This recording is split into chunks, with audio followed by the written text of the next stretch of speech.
दुनिया का सबसे बड़ा डेमोक्रेटिक कंट्री इंडिया को माना जाता है, लेकिन बीते कुछ दिनों से इंडिया के डेमोक्रेसी पे काफ़ी चर्चा हो रही है। कई लोगों का मानना है कि भारत के डेमोक्रेसी का अस्तित्व खत्म होते जा रहा है। वहीं दूसरे और लोगों का मानना है कि इंडिया एक नए भारत में बदल रहा है। आइए समझने का प्रयास करते हैं, क्या इंडिया का डेमोक्रेसी रियल में खत्म होने के कगार पर है। Welcome to the reality. मैं गुलशन तस्लीम हुसैन आपका स्वागत करता हूं अपने इस नए यूट्यूब चैनल पर। दोस्तों, किसी भी देश को डेमोक्रेटिक होने के लिए कुछ मेजर फैक्टर का होना अनिवार्य है। Factor number 1, rule of law and equality. Factor number 2, free and fair election. Factor number 3, separation of power. Factor number 4, protection of civil liberties and human right. Rule of law and equalities का simple मायने होता है सभी नागरिकों को कानून के द्वारा समान रूप से व्यवहार किया जाए, चाहे उनकी स्थिति या पद कुछ भी हो।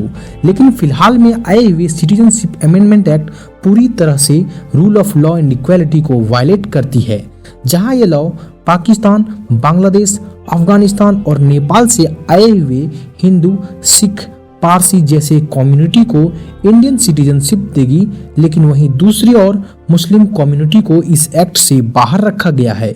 गवर्नमेंट का मानना है कि हमारे पड़ोसी देशों में माइनॉरिटी कम्युनिटी को प्रोसिक्यूट किया जा रहा है, जिसके संदर्भ में ये कानून बनाकर उन्हें इंडियन सिटीजनशिप दी जाएगी। लेकिन गवर्नमेंट को अपोज करने वाले लोगों का मानना है कि ये कानून मुस्लिमों को डिस्क्रिमिनेट कर रही है। साथ ही साथ ये कानून रूल ऑफ इक्वालिटी को भी वायलेट कर रही है। कुछ लीडर सीएए को एनआरसी और एनपीआर के साथ जोड़कर भारतीय मुसलमानों के अस्तित्व पर खतरा बता रही है। दोस्तों, rule of law and equality को वायलेट करना किसी भी देश के डेमोक्रेटिक दीवार पर दरार पड़ने जैसा है। अब बात करते हैं factor number 2, free and fair election. दोस्तों, फ्री एंड फेयर इलेक्शन का मतलब है देश के नागरिकों को स्वतंत्र और निष्पक्ष रूप से अपने प्रतिनिधित्वों का चयन करने का अधिकार हो, जिसके जरिए पूरी तरह से अपनी नाराजगी सरकार के सामने रख सके। लेकिन फिलहाल में हुए चंडीगढ़ में इलेक्शन का रिजल्ट आने पर पूरा भारत सरप्राइज हुआ ऐसा कि चंडीगढ़ में इलेक्शन में कांग्रेस और आम आदमी पार्टी की अलायंस 35 में से 20 सीट लाकर जीत दर्ज कर सकती थी।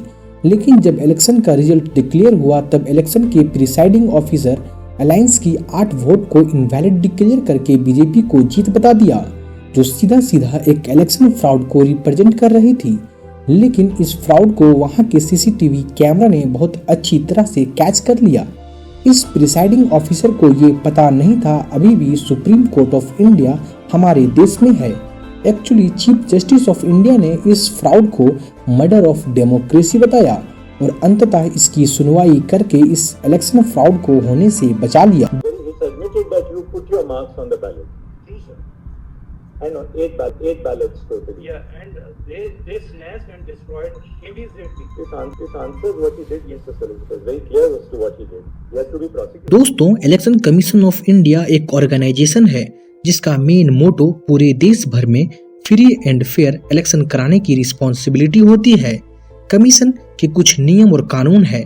कमीशन कहती है कोई भी पार्टी इंडियन आर्मी के नाम से वोट नहीं मांग सकती है, लेकिन जिस तरह हमारे देश के प्रधानमंत्री 2019 के इलेक्शन में पुलवामा में हुए वीर शहीद के नाम से वोट मांगते दिखे थे, ये पूरी तरह से कमीशन की रूल एंड लॉ को वायलेट कर रही थी।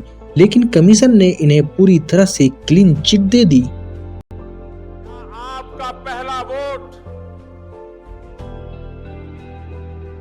पाकिस्तान के बालाकोट में एयर स्ट्राइक करने वाले वीर जवानों के नाम समर्पित हो सकता है। ये करते भी क्या, एक इलेक्शन कमीशन के चीफ अशोक लवासा ने इनके अगेंस्ट आवाज उठाई तो इनके साथ पूरे फैमिली को सरकारी एजेंसियों की नोटिस आ गई और धीरे से अशोक लवासा को इलेक्शन कमीशन से बाहर कर दिया गया। क्या ये सारी चीजें फ्री एंड फेयर इलेक्शन को रिप्रेजेंट कर रही है? सोचिए और कमेंट कीजिए। Factor number 3, separation of power. दोस्तों, सेपरेशन ऑफ पावर का सीधे मतलब होता है पावर को अलग अलग हिस्सों में डिवाइड करना, ताकि किसी भी एक ब्रांच में पूरी पावर का संचयन न हो सके। लेकिन सरकार ने जिस तरह कॉलेजियम सिस्टम का विरोध करते हुए जुडिशियल सिस्टम में अपना हस्तक्षेप करने का प्रयास किया, ये क्लियरली जुडिशियल पावर को अपनी ब्रांच में करना चाहती थी। एक्चुअली कोई भी जजेस की अपॉइंटमेंट कॉलेजियम सिस्टम के द्वारा की जाती है, लेकिन गवर्नमेंट ने अपना हस्तक्षेप करके एक न्यू कमेटी बनाई थी जिसमें chief justice of India, supreme court के 2 सीनियर जजेस, कानून मंत्री और 2 इंडिविजुअल पर्सन थे। लेकिन इस कमेटी को सुप्रीम कोर्ट ने पूरी तरह से रद्द कर दिया और दोबारा से कॉलेजियम सिस्टम को लागू रखा। इसी तरह गवर्नमेंट ने चीफ इलेक्शन कमीशन के अपॉइंटमेंट प्रोसेस में भी अपना हस्तक्षेप करती है। चीफ इलेक्शन कमीशन अपॉइंट करने के लिए 3 मेंबर्स की कमेटी थी जिसमें chief justice of India, prime minister और ऑपोजिशन लीडर थे ताकि इलेक्शन को फेयर तरीके से कराया जा सके। लेकिन गवर्नमेंट एक लॉ लेकर आती है और कहती है कमेटी से चीफ जस्टिस ऑफ इंडिया को हटाया जाए और उनकी जगह पे गवर्नमेंट का ही एक मिनिस्टर को रखा जाए, जहां 3 कमेटी के मेंबर में 2 मेंबर गवर्नमेंट के ही होंगे। इस चीज को सुप्रीम कोर्ट ऑफ इंडिया में चैलेंज किया गया, लेकिन सुप्रीम कोर्ट ने इस चीज पे कोई एक्शन नहीं लिया। दोस्तों, सेपरेशन ऑफ पावर किसी भी देश के डेमोक्रेसी का मूलभूत आधार होता है, लेकिन जिस तरह हमारी सरकार सेपरेशन ऑफ पावर को हटाकर पूरी पावर को संचयन करना चाह रही है, ये सीधे सीधे डेमोक्रेसी पे एक प्रहार दिख रहा है। Factor number 4, protection of civil liberties and human right.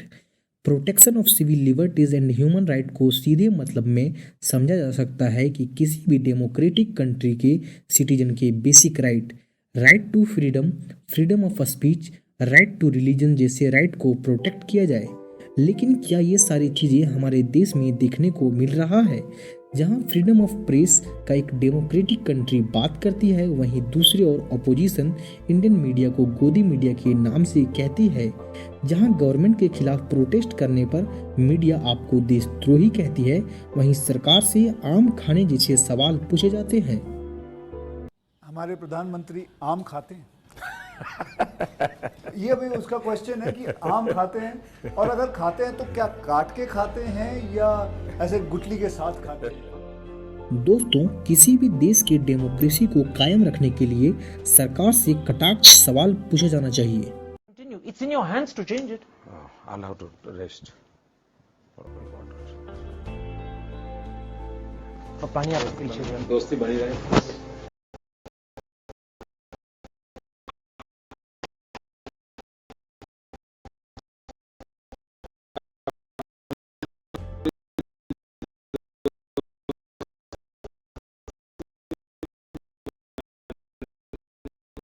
जिस तरह हमारी सरकार सेपरेशन ऑफ पावर को हटाकर पूरी पावर को अपने में संचयित करने का प्रयास कर रही है, वो एक मोनार्क को रिप्रेजेंट करती है। सोचिए इन सारी बातों पे और कट्टरपंथी चीजों से उठकर धर्म से पहले अपने देश इंडिया के बारे में सोचिए। मैं गुलशन तस्लीम हुसैन मिलता हूँ फिर एक नए वीडियो के साथ।